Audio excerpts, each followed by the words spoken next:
하나님의 말씀은 열왕기하 2장 1절에서 6절 말씀입니다. 열왕기하 2장 1절에서 6절 말씀입니다.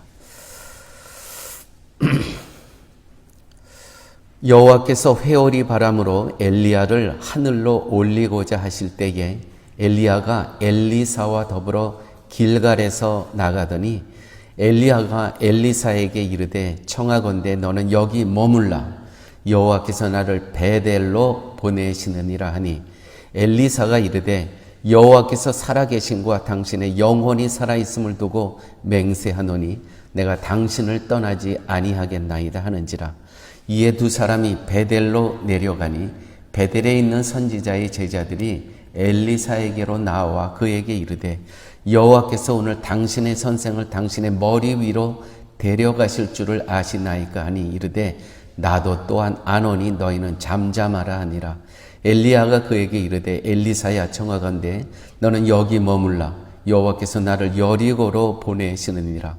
엘리사가 이르되 여호와께서 살아계신과 당신의 영혼이 살아있음을 두고 맹세하노니 내가 당신을 떠나지 아니하겠나이다 하니라.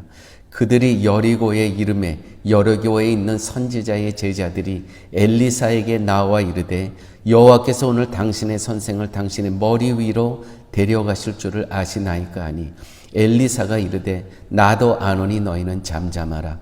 엘리야가 또 엘리사에게 이르되 청하건대 너는 여기 머물라 여호와께서 나를 요단으로 보내시느니라 하니 그가 이르되 여호와께서 살아계신과 당신의 영혼이 살아있음을 두고 맹세하노니 내가 당신을 떠나지 아니하겠나이다 하는지라. 이에 두 사람이 가니라. 아멘. 이번 주에 들어서 우리는 신명기서 강해를 마치고 말씀을 나누고 이제 열왕기하 다시 8개월 만에 열왕기상이 지난 12월 말로 맞춰지고 오늘 열왕기하를 이번 주간부터 다시 시작을 하였습니다. 열왕기하는 아합 왕과 아하시아 그의 아들 아하시아 왕의 몰락이 기록되어 있었습니다. 어제 그제 또 이번 주간에 같이 나눈 말씀입니다. 아하시아 이 아합 왕의 아들 아하시아가 이제 다락에서 떨어지면서 병을 얻게 되죠. 그래서 그 자기 병이 나을지 안 나을지 몰라서 이방 신에게 가서 좀 알아보라. 하나님께서는 진노하셨습니다. 내가 너의 이 이스라엘의 내가 여호와 하나님이고 내가 너희의 왕인데 어떻게 이방 신에 가서 너의 그 병을 나을지 안 나을지 또 낫게 해달라고 그렇게 할 수가 있느냐. 하나님께서는 대로하셨습니다. 그래서 엘리야의 예언대로 아하시아는 죽게 됩니다.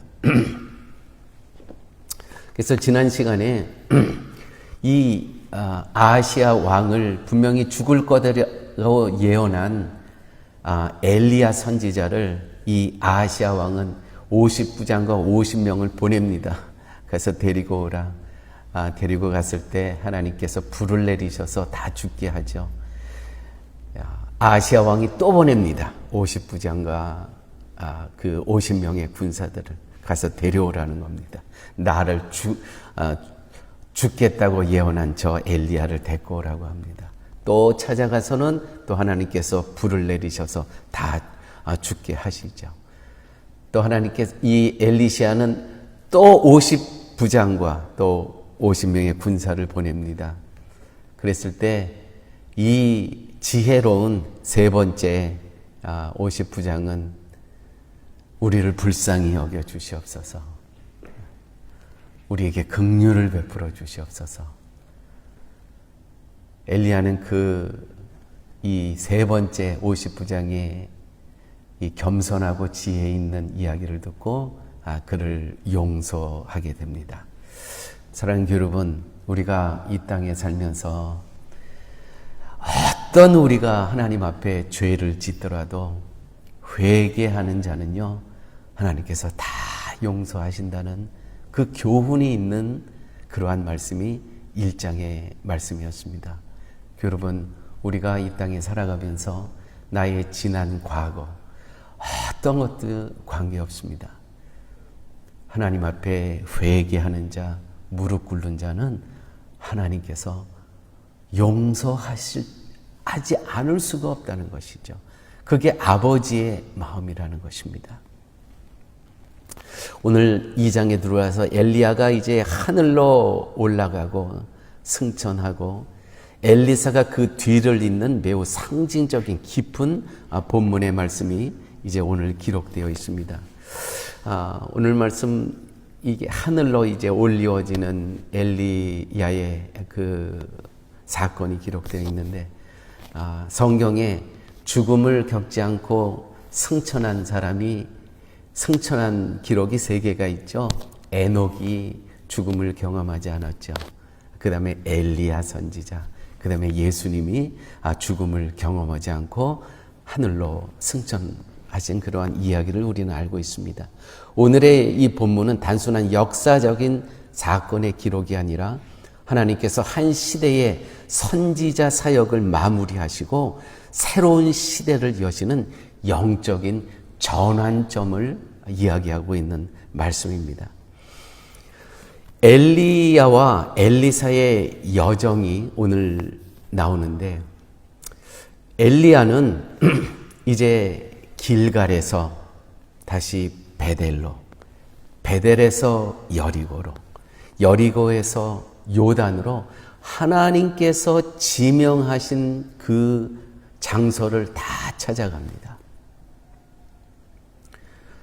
이 길갈과 또 베델과 여리고와 요단은 이스라엘 역사에서 정말 숨쉬고 있는 역사의 현장이라는 것이죠.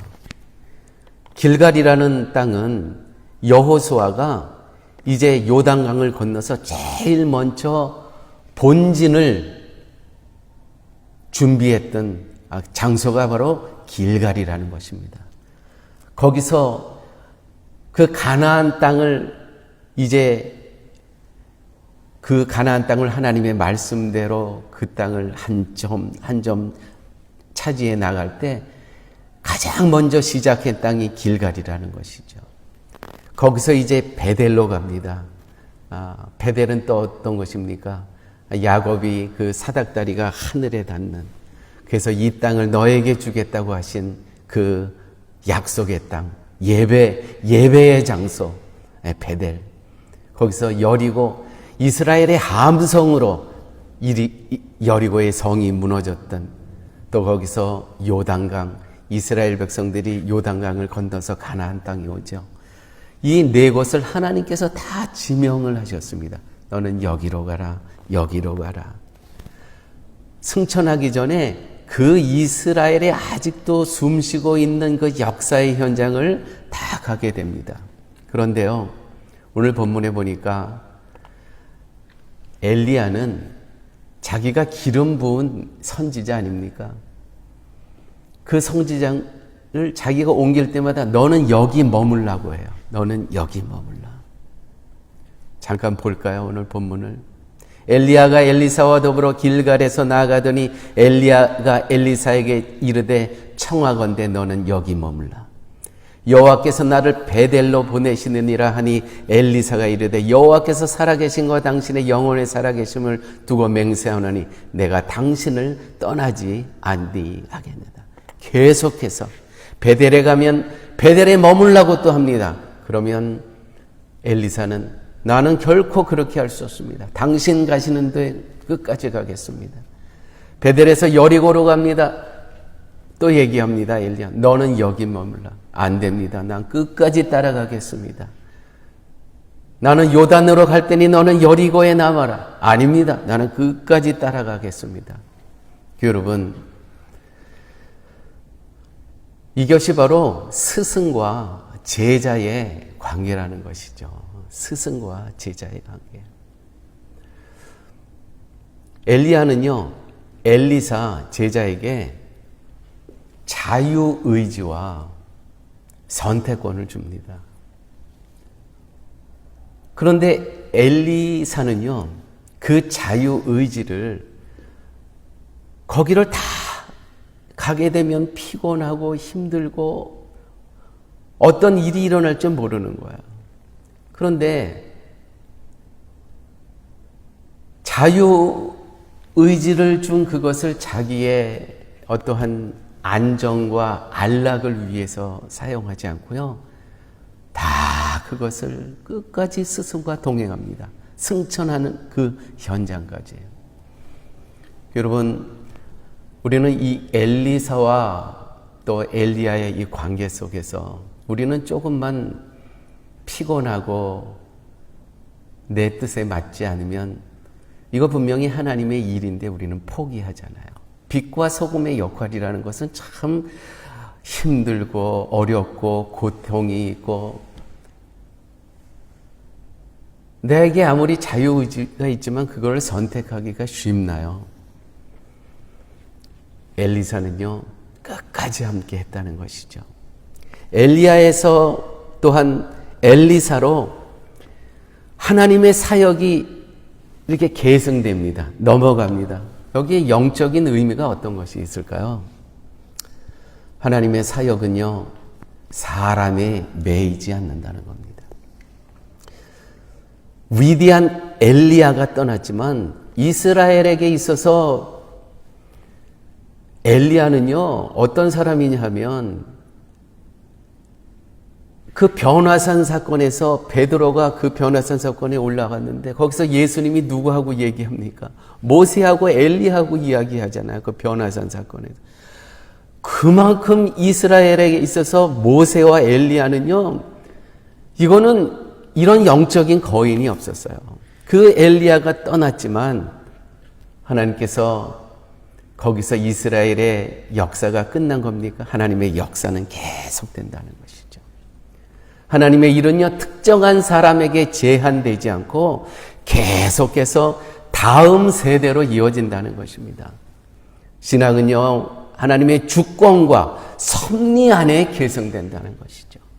여러분, 그러므로 교회에 어려움이 왔습니까? 거기서 교회가 끝나는 것입니까? 아니에요.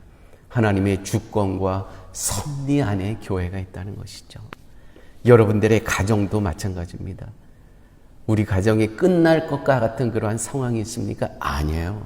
하나님의 주권이, 하나님의 섭리가 여러분들의 가정에 함께 계신다는 것이죠. 그러므로 신앙인은요, 모든 주권, 역사의 주권자가 바로 하나님이시라고 고백하는 사람들이 성도라는 것입니다. 하나님께서는요, 당신의 사역을 위해 사람을 택하기도 하시고요, 필요할 때는요, 교체하기도 하세요. 바로 모세와 여호수아의 관계가 그런 거 아닙니까? 그러므로 또 이렇게 목회하는 입장에서는요, 이런 말씀을 접할 때 정말 겸손하게 하나님께서 하시더라고요. 때를 통찰하는 민감함이 목회자에겐 꼭 필요하다. 하나님의 음성 듣기. 하나님이 여기까지라고 하시는 때가 과연 언제인가?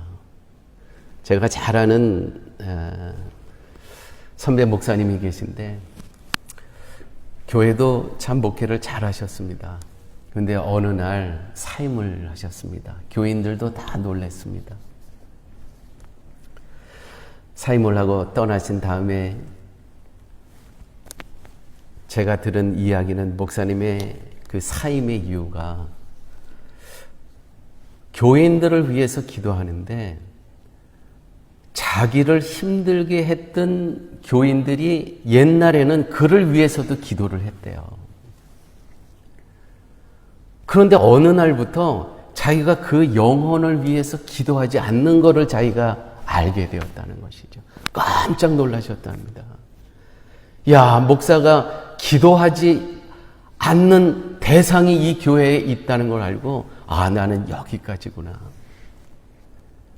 참 그분도 귀하시죠.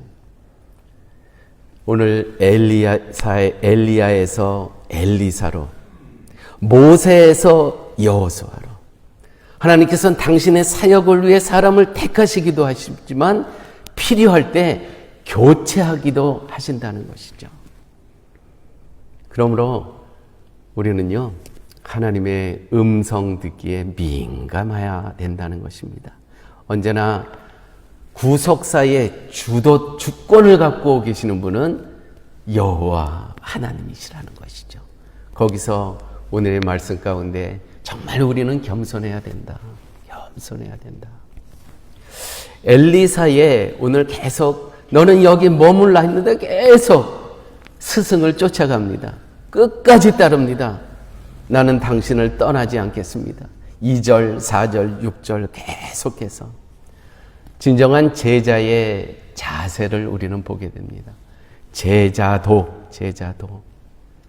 엘리사는요, 자기의 뜻을 내려놓고 하나님의 사람 엘리야를 계속 따릅니다. 제자는 끝까지 따르는 사람입니다. 끝까지 따르는 사람.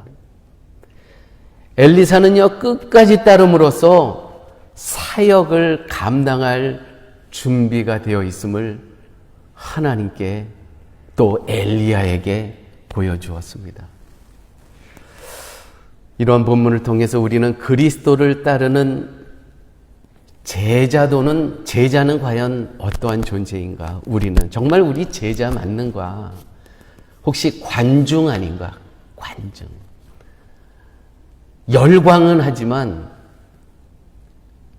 어떠한 조금 잘 나갔을 때 열광은 하지만 조금 교회에 어려움이 오고 하나님께서 내가 하기 싫은 것을 맡기셨을 때 관중들은 그냥 가죠. 근데 제자들은 끝까지 다 감당한다는 것이죠. 그리스도 안에서 세상을 향한 하나님의 계획에 동참하는 것. 이들이 바로 제자라는 것입니다. 다시 한번 그리스도 안에서 세상을 향한 하나님의 계획에 동참하는 존재. 그러므로 교회 공동체는 한 사람의 능력이 아닌 말씀과 성령 안에서 사명 계승으로 이어져야 된다는 거죠. 이 사명이라는 건 뭡니까? 소금과 빛의 역할이라는 것이죠. 교회 공동체는요, 절대로 한 사람의 능력으로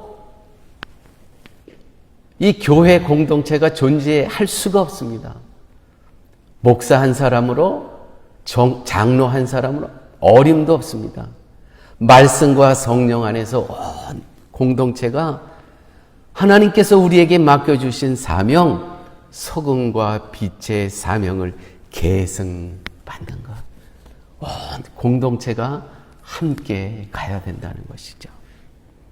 오늘 말씀을 마치면서 이러한 묵상을 하게 되었습니다. 나는 정말 하나님의 사명을 계승할 준비가 되어 있는가? 지금 나 주변에 있는 그 어려움이 분명히 있는데 그것을 딛고 나갈 성령의 그러한 힘이, 내주하심이 나에게 있는가? 나는 말씀과 성령의 인도하심 속에서 제자로서 끝까지 따르고 있는가? 하나님의 일은 나를 통해 이어지고 있는가? 내 때에서 혹시 중단되지는 않는가? 내 때에서. 아니면 멈추고 있지는 않는가? 내 때에서. 혹시 내가 하나님께서 하시는 일이 내가 장애물은 아닌가? 내가 비켜서야 되지는 않는가? 저는 요즘 정말 하나님 앞에 기도하고 있습니다. 목사가 하나님 말씀에, 하나님의 뜻에 민감해야 된다는 그런 부분에서 여러 가지가 있지만 교인의 숫자가 유지는 괜찮은데 이게 줄어들 때 민감합니다. 또한 교회의 재정이 늘어나지 않고 자꾸 줄어들 때 사람이기 때문에 하나님께서 여기까지라고 말씀하시는 것은 아닌가.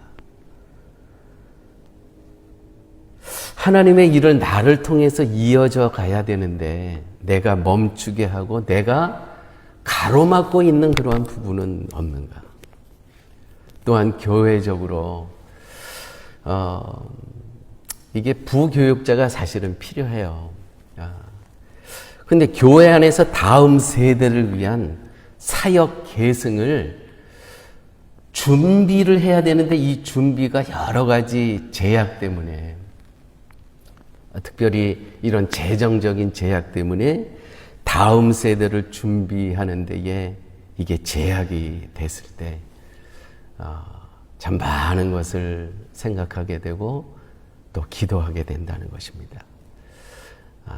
사랑하는 여러분, 오늘 엘리야에서 엘리사로 교체하는 이곳에서 역사의 주관은 하나님께서 하신다. 하나님께서 택하기도 하시고 하나님께서 교체하기도 하시고 또한 모든 역사에 주관하시는 분은 하나님이시다. 이런 말씀을 우리 같이 나누면서 하나님께서 교회에게 허락하여 주신, 성도에게 허락하여 주신 사명이 있습니다. 그것을 우리가 계승해야 됩니다. 그것은 소금과 빛의 역할이라는 것이죠. 기도합니다. 아버지 하나님, 오늘 말씀 가운데 또 여러 가지 부분에서 책망함을 듣게 하여 주시고 깨닫게 하여 주시고 또 우리가 깊이 생각할 수 있는 이런 부분들을 말씀을 통해서 저에게 가르쳐 주심을 아버지 하나님 감사합니다. 우리가 늘 말씀 앞에 겸손할 수 있게 하여 주시고 민감할 수 있게 하여 주시고 그래서 하나님의 뜻에 순종하며 살아갈 수 있는 우리 사랑의 교회 교우들 되게 하여 주시옵소서. 이제는 예수 그리스도의 무한하신 은혜와 하나님의 극진하신 사랑과 성령님의 인도하시고 동행하시고 내주하심이 이제 나머지 인생 주님의 음성 듣기를 소원하면서 그 음성에 순종하기를 소원하며 이전을 떠나는 우리 사랑의 교회 교우 머리 위에 인생 앞날 위에 이제부터 영원토록 함께 있을지어다. 아멘.